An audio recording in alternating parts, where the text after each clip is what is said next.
Hello, this is heavy thrash head of NASCAR production channel at YouTube. I botched that, don't care.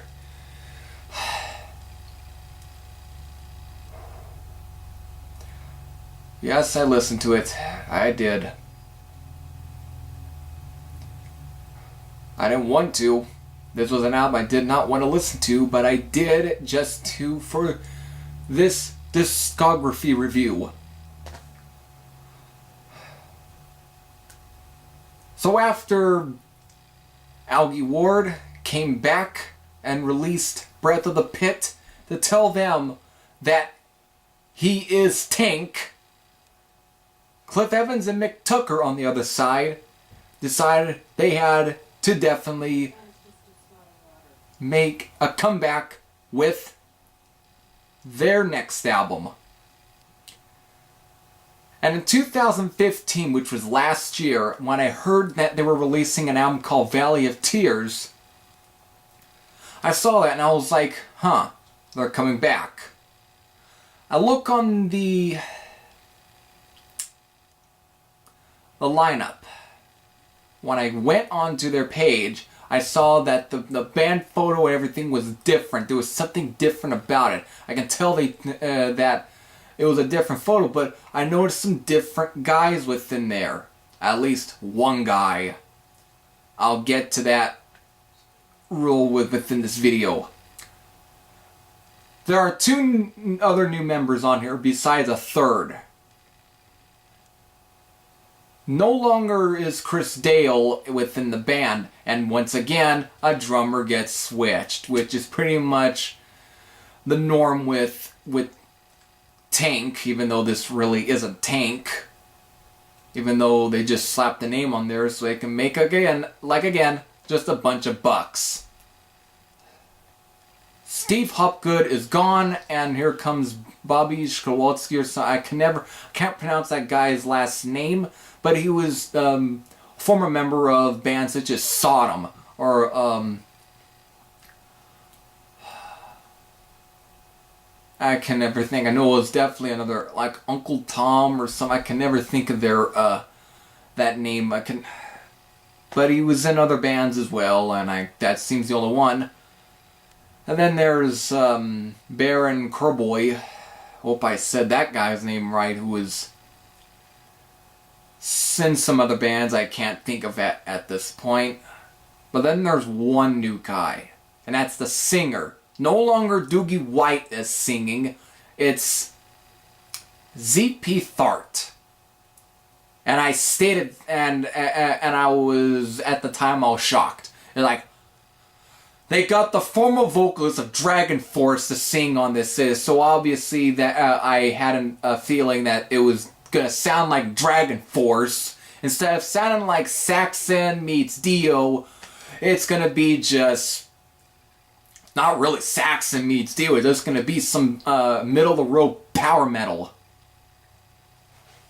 Though I never would consider, I never considered Dragon Force really the power metal because it's not what I think of power metal really. Their style isn't, it's not close to Halloween. It's not close to the styles of like Jagdpanzer or even, not that style, or even like Wild Dogs or something, or early, or like Thundersteel era, right? It's not close to that.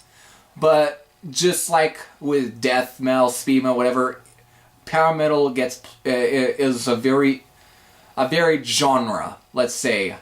There's many different ways to play power metal, and Dragon Force approached it very differently, and which I can respect. But I'm not a big fan of Dragon Force, so when I saw that Theart was singing with Tank, the fake Tank, I was not thrilled.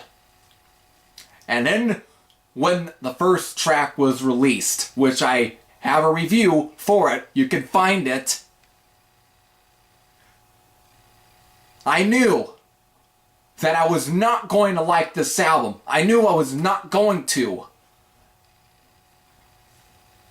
And I made a vow to myself to not listen to it. I was not going to touch it. However, we'll get to that to the end. When I wanted to do this Tank discography review, or studio discography review, as should be better be put, I had the feeling, the back of my head, the fears that I was going to listen to something, I was going to touch it. And so I did. I touched it. I literally went to bed with it. I fucked it to all the eternity. The hell I had to must suffer to listen to this album. And yes, I just rearranged the title of The Hell They Must Suffer to The Hell I Had to Suffer to listen, just to get through this album. Even to get through the Tank discography review. It's like, here we had a slew of great albums such as Phil Pounds of Hades, Power of the Hunter, This Means War, Honor and Blood, the self-titled 1987 album, Still at War, and then we get The War Machine, War Nation, and now Valley of fucking Tears.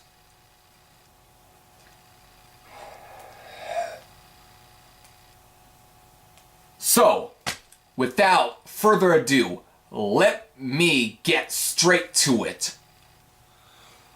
I'm not going to talk about the first song because it's the title track. I already said what I did. And once again, revisiting it, I didn't give a shit about it. It's a song that does nothing for me. It's a boring song.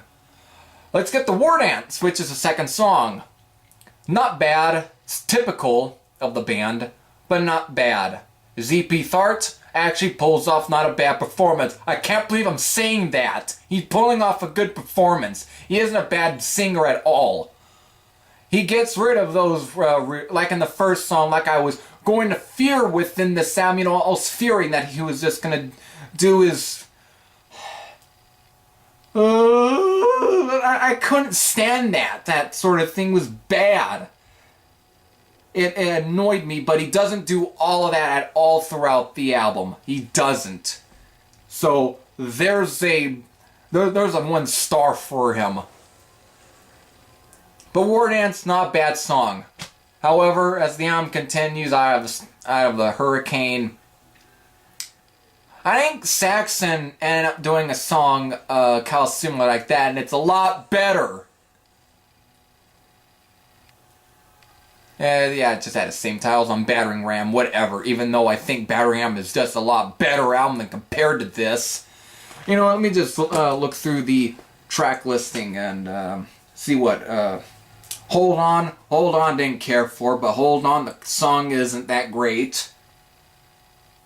Living in a Fantasy, nah, doesn't it hit at me too much. It went out, it went in my ear and went out the other ear. It's went in, out, flew over my head.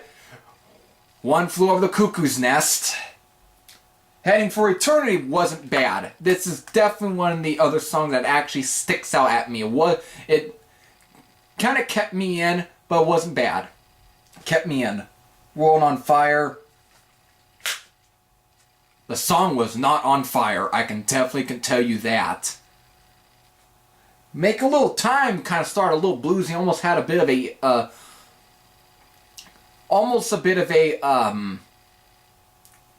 almost like a Crocus AC/DC thing going on with the beginning of it. But not bad though.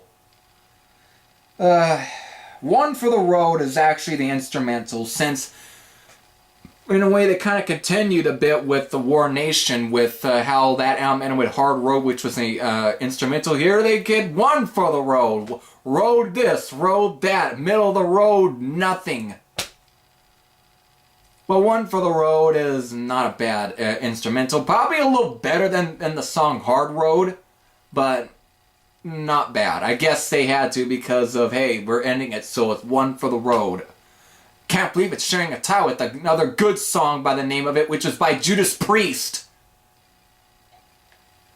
But here's another thing that kind of surprised me. There's a guest musician on the song One for the Road. And you want to know who the hell it is? It's Jim Durkin. Oh yeah, you heard that right. I did not screw that up. It's Jim Durkin. Former member, now back with the reformed Dark Angel. Yes, because Jim Durkin's actually a Tank fan. Even though I don't think that this really isn't Tank, this is Cliff Evans and Mick Tucker like to give the illusion that they really are the real Tank. But guess who were the guitar players on Field Hounds of Hades and Power of the Hunter? And to some extent, This Means War. It actually was one guitar player though that was on Power of the Hunter and Field Hounds of Hades. It's Peter Brabs. No Mick Tucker, Cliff Evans is in sight on those albums. Just Algy Ward and the Brabs brothers. So pretty much that's it for this. I can't say anything else about Valley of Tears other than that I touched it.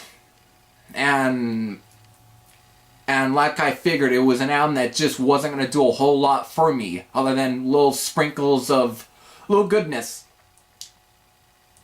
If this was under a different name, I probably would have liked it a little more. I probably would have gave them credit. Even I would give ZP Theart the credit. Definitely more tolerable than Dragon Force, to be quite honest, but it's not really what to expect from Tank. Because guess what was released in 2013? Algy Ward's Breath of the Pit. Bringing, light back to the name Tank. But here it's just middle of the road power metal.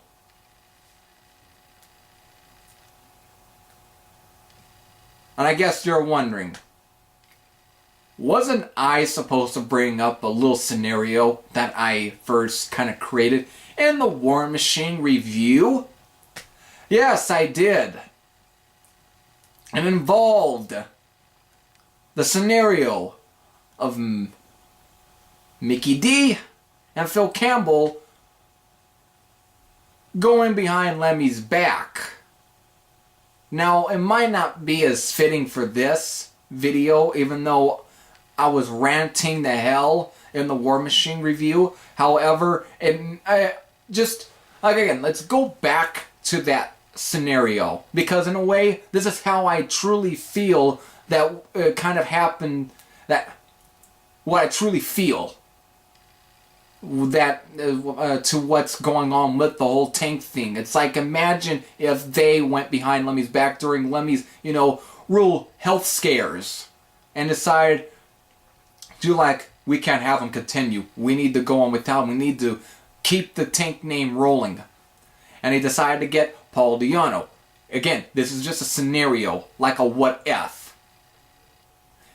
But they get rid of him out of either one or two albums and decide to replace him, wait for it, with Corey Taylor.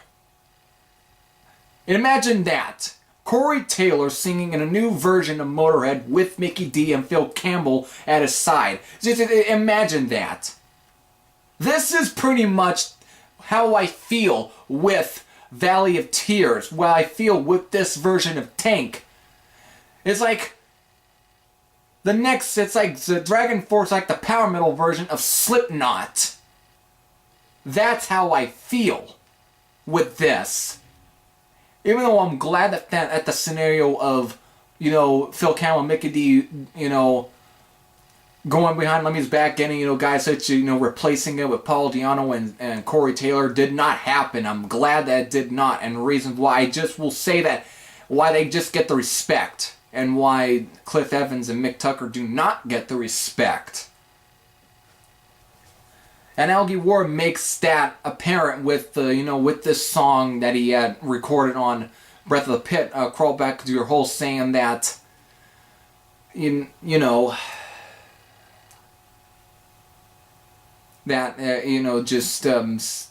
that he just made a lot of good points within his song. That just makes sense. If they didn't go, if Mick Tucker and Cliff Evans didn't go under the Tank name, they really would have been just unknown. Nobody would have known. It would have flew by them. But in this case, maybe it would have been for the better. It probably would have been. But that didn't happen. They obviously are just making a name off of somebody else. It ain't for themselves. Actually, it is for themselves, but it ain't for the right reasons. So that's pretty much it. The Tank discography review is not nearly done. We're waiting for one more album, but it ain't from these two douchebags. It's actually going to be from Algy Ward himself. Who knows when Sturmpanzer will finally get released? Yes, it's Sturmpanzer. That's the next album, but it hasn't been released yet. It's being, who knows if it's still be recording by now? Who knows? But it's supposed to be released sometime this year. It was supposed to have been sometime in, in January, which was just a few days ago. It was supposed to have been released, but it has not been because it's still being worked on.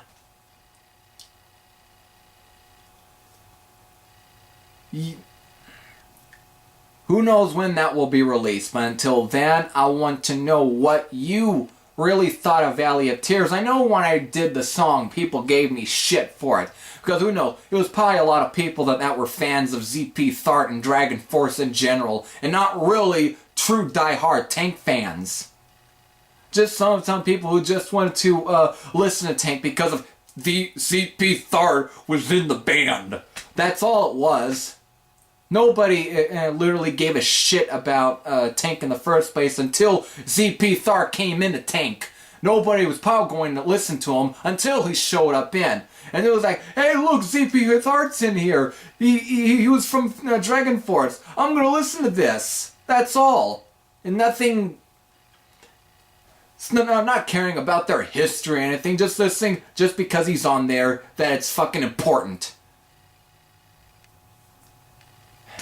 So until then, like again, if you heard Valley of Tears, what's your true honest opinion? I'm not going to go in and just say, do you think it was a great album? I just want to know what's your true opinion. If you want to just go in here and say, fuck you, this album is actually one of the greatest things that was ever recorded, or whatever bullshit, and just say that I'm just an idiot, I don't. You're wasting your time. Because I'm not going to respond to you because of it just seems like just a cheap way to get a fucking answer or something. I ain't falling for that. But if you're gonna end up saying, putting out your reasons why you think the album is good or why you think it's, crap or something, definitely go for it. Give out your reasons, but just please don't go into the typical, the album is great, you're just a fucking asshole. I don't need that. I don't. Because it's just typical. Anyways, this is Heavy Thrash saying I am out, and who knows when I'll be back. Yes, for right now, this is one of the last reviews within the Tank discography until Sturmpanzer gets released. So I am out. Later.